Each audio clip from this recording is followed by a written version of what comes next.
వేసుకోమని ఏమవుతుంది? ఇది చేయలేదు ఇప్పటికీ. ఏం చేసావు? కొండను దొవ్వావు, ఎలుకను పట్టావా, తోకన పట్టావా, దాన్ని ఈకన పట్టుకున్నావా? నువ్వు మాట్లాడడం ఏంటంటున్నా? గొంగళి దీంట్లో కూర్చొని భోంచేస్తూ నువ్వు బొచ్చేరినట్టుంది. నువ్వే ఒక అవినీతి పరుడివి. నీకు అన్ని డైరెక్ట్ లింక్స్ ఉన్నాయి. పాత 43,000 కోట్లు ఉన్నాయి, 11 ఛార్జ్షీట్లు ఉన్నాయి సిబిఐ, 9 షార్ట్లు ఉన్నాయి ఈడీ. ఇప్పుడు ఇంకా మళ్ళా ఇవి శాండు, ల్యాండు, మైను, లిక్కరు, బోల్డన్ని ఉన్నాయి.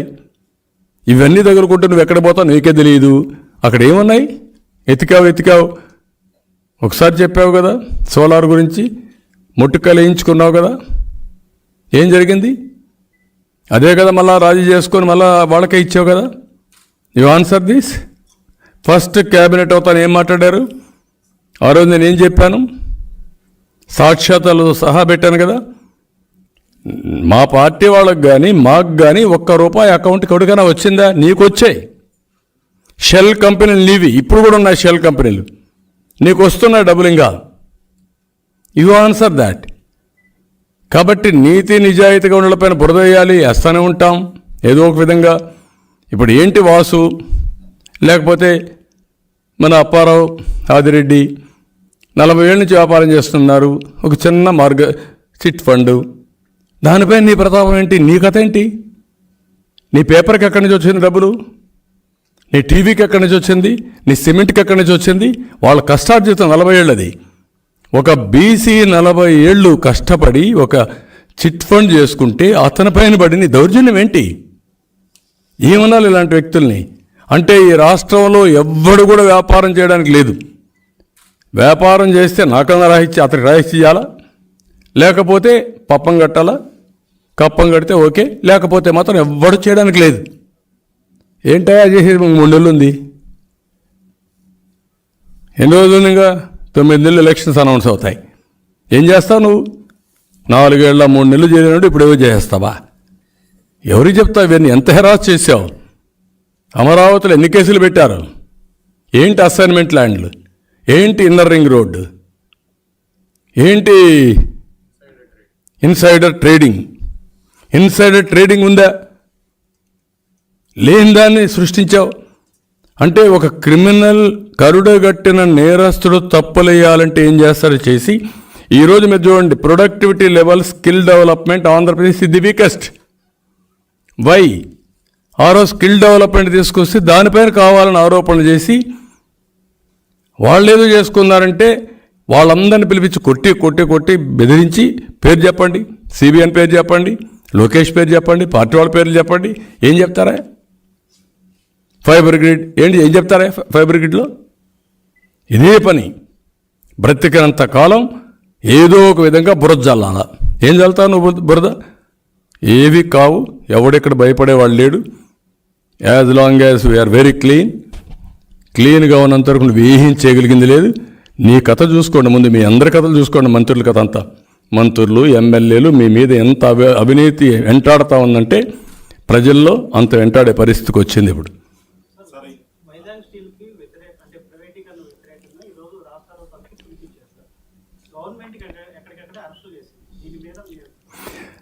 నేను అదేనేది, నేను తెలుగుదేశం పార్టీ హయాంలో ఎన్డీఏ గవర్నమెంట్లోని ఆ రోజు వాజ్పేయి గారి పీరియడ్లో ఒకసారి ప్రైవేటైజ్ చేయాలంటే నేను ఒకటి చెప్పాను. అన్నీ చేసిన తర్వాత వైజాగ్ కూడా చేయండి, అంతవరకు చేయడానికి వెళ్ళలేదు. మీరు మాకు రివాల్వింగ్ ఫండ్ ఇవ్వండి. రివాల్వింగ్ ఫండ్ ఇచ్చారు. అప్పుడు రివాల్వింగ్ ఫండ్ ఇచ్చి మనం వీళ్ళు చేయాల్సినటువంటి ఈక్విటీ పెంచి తద్వారా దాన్ని రివైజ్ చేసినట్టు నేను కూడా మానిటర్ చేస్తే లాభాలకు వచ్చింది. ఇప్పుడు కూడా ఏమడుగుతున్నాం? సెయిల్ తీసుకోమని అడుగుతున్నారు. తప్పేంటి? నేను అడిగాను, విశాఖపట్నం కూడా చెప్పాను.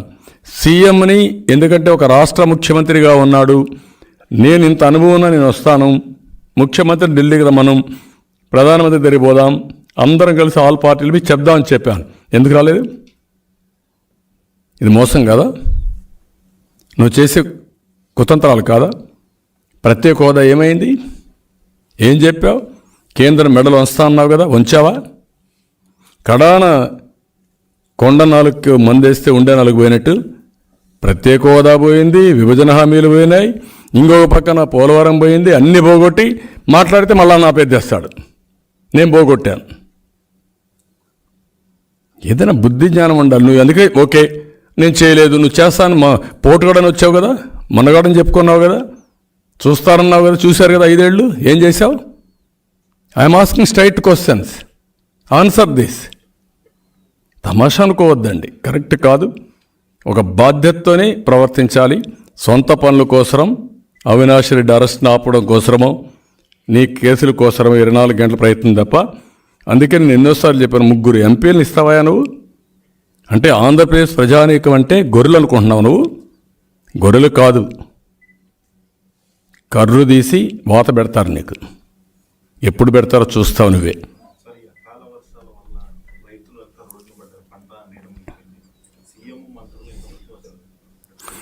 అడుగుతున్న ఇదేనా పద్ధతి? రైతాంగం కష్టపడి పంట పండిస్తే అకాల వర్షాలు వచ్చి ఊహించిన విధంగా వచ్చి ఎక్కడికక్కడ పంటలను నాశనం అయిపోతే కడాన గోనె సంచులు ఇవ్వకుండా, కడాన ధాన్యం కొనుగోలు చేయకుండా, వాళ్లకు డబ్బులు కూడా వాళ్ళ అధికారులు ఆర్బీఐకి ఎత్తిపోయింది. అవి కూడా ఎక్కడ కూడా పనిచేయకుండా కడాన ఈరోజు రాష్ట్రంలో ఉండే రైతాంగం అంతా కూడా ధాన్యాన్ని వరదలకు వదిలేసి వచ్చిన ధాన్యాన్ని తీసుకుపోదాం అనుకుంటే రివర్స్ కట్టమంటున్నారు ఈ రైస్ మిల్లర్స్. ఒక రైతు కానీ ఒక 10 టన్నులు 10 టన్నులు తీసుకుపోతే వాళ్ళకి దగ్గర 20,000 15,000 రివర్స్ కట్టమంటున్నారు. తడి ధాన్యం ఉంది, ఇవన్నీ హ్యాండిల్ చేయాలి, మా వల్ల కాదు, మీరు డబ్బులు కట్టమని తిరిగి అడిగే పరిస్థితి వచ్చారు. కడాన కొత్త సంచులు కూడా ఇవ్వలేని అసమర్థ ప్రభుత్వం ఇది. అందుకే రేపు వెళ్తున్నా ఈస్ట్ గోదావరి వెస్ట్ గోదావరికి, ఆ 2 జిల్లాల్లో తిరిగి ఈ ప్రభుత్వం చేసే తప్పుడు విధానాలని ఎండగట్టి రైతులకు అండగా ఉండడానికి రేపు వెళ్తున్నాను. రేపు ఎల్లుండి తప్పకుండా ఎండగడతాం.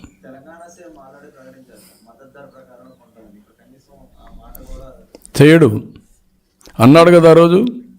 నేచురల్ కెలామిటీ ఫండ్ 4,000 కోట్లు పెట్టాను, ఎక్కడుంది?